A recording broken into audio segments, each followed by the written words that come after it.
The Philippines, a beautiful tropical paradise made up of 7,000 islands. About 2,000 of the islands are inhabited, with a beautiful people and a beautiful culture.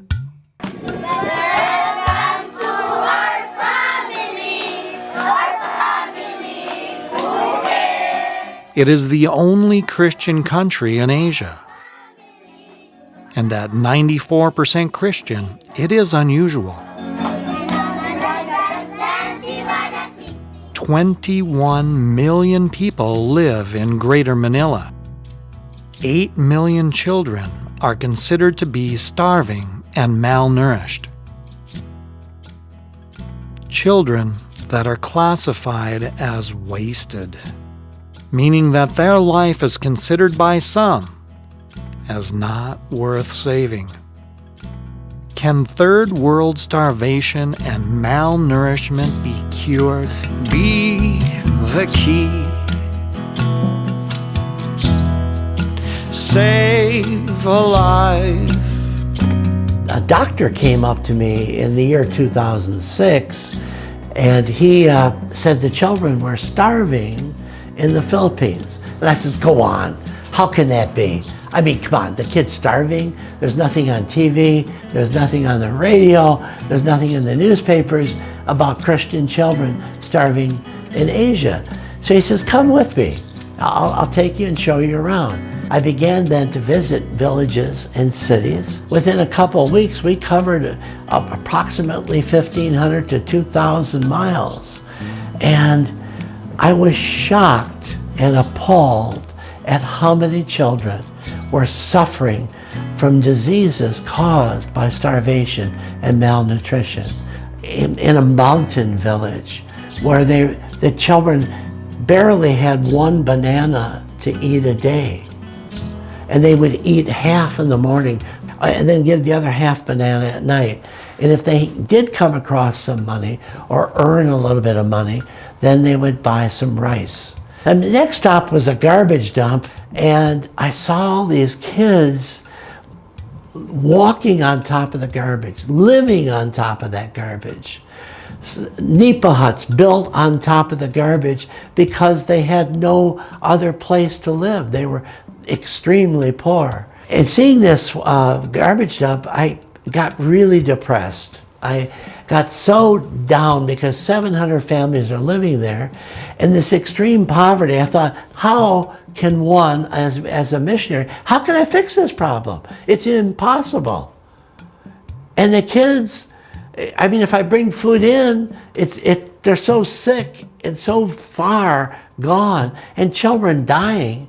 I thought, if I bring food in, is it really going to have any value, or am I going to have an impact with it? What surprised me is that I felt there was no one out there. I felt like, okay, why isn't there someone here? I couldn't believe that there wasn't all these charities that you see on TV. They weren't there. And I thought, well, I'll just try.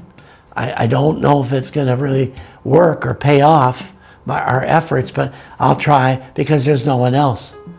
RSM gets the vitamin-enriched manna pack rice for free from Feed My Starving Children. But then Risen Savior Missions has to raise the money to pay the shipping cost to the Philippines. The missionary rate is $3,000 per container. In 2017, RSM will ship 47 containers, which is 13 million meals. And then the priests, sisters, and other churches, other faiths, began to distribute the food. I was amazed that it cost so little to feed so many. 2 cents a meal. The food would cook in the village, the aroma would permeate the little village, and all the children would come towards that where the food was cooking, and then we would dish out the food to the malnourished and starving children. Jerry and the bishops, they explored different islands looking for a place they could begin. They found an island called Marinduque, which has a landmass size of about Chicago. a big challenge. The heart-shaped island of Marinduque is considered the center and also the heart of the Philippines. More than 250,000 people live on 367 square miles of very mountainous terrain. It was estimated that approximately 25% of the entire island was either starving or malnourished. 73,000 starving or malnourished people would need to be fed in batches for 6 months or longer. We opened our first site on September 30th, 2012, and it was named the Marinelle Project. MAR, M-A-R, for Marinduque, the island that it was on. I for integrated, N for nutrition, E for education, and L for livelihood. So the intent was a comprehensive, holistic program. The goal was to reach 0% starvation and malnourishment. Originally, 9 sites were opened by our partner Hapagasa and also the Social Action Commission in the Diocese of Boac. And within 12 months, 64 sites were in operation. But not without huge setbacks or problems. For one, the malnutrition was worse than originally thought. Secondly, the people could not see the value of the program because nutrition was an abstract concept. We could re-educate them, take them out of their bad ideas. And one of them, quite frankly, was, it's normal for one of our children out of 5 to die. That was so shocking to me because for 50 years they had many children dying, and it's been an ongoing thing. The third setback was that people thought RSM would not stay the course. They said, it'll take hundreds of volunteers. It'll take so many hours of work. There's no way you're going to see this project through. Some charities come in and they work only, do the Santa Claus effect. They come in and do something nice one time, then they leave. Well, it doesn't transform a village. We began to find out by starting with the pregnant mothers that 3 to 7 years, if we stayed the course, we could then end the cycle of poverty for that village. By the education and by the nutrition and by the livelihood projects that we would teach them. The transformation of the people, it happens over a 5-year to 7-year period of time. If we stay 5 years hard at it with the people, they then are transformed. You can't go in with a program for 6 months, a year and a half, and expect it to win, because the people will fall back to their old ways. But if you stay with them long enough, they eventually then will leave it and better it. Because the Philippine people are very smart, they're very resilient, they're very intelligent. They want to win.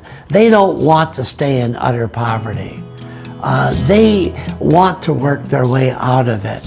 So when you encourage them, you can't do it just verbally. It is the grace of God that gives them hope. Hope to try your new idea. Hope to draw nearer to God. But taking it from the extreme poverty into just being poor now. And then from there, they are going to set their own sails because they have the equipment, the tools, and the knowledge to grow. And we also know is that the poor that have learned this lesson will want to share it with others. And that's how it spreads, huh?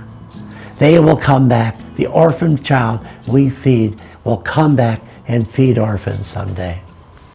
Be the key. Say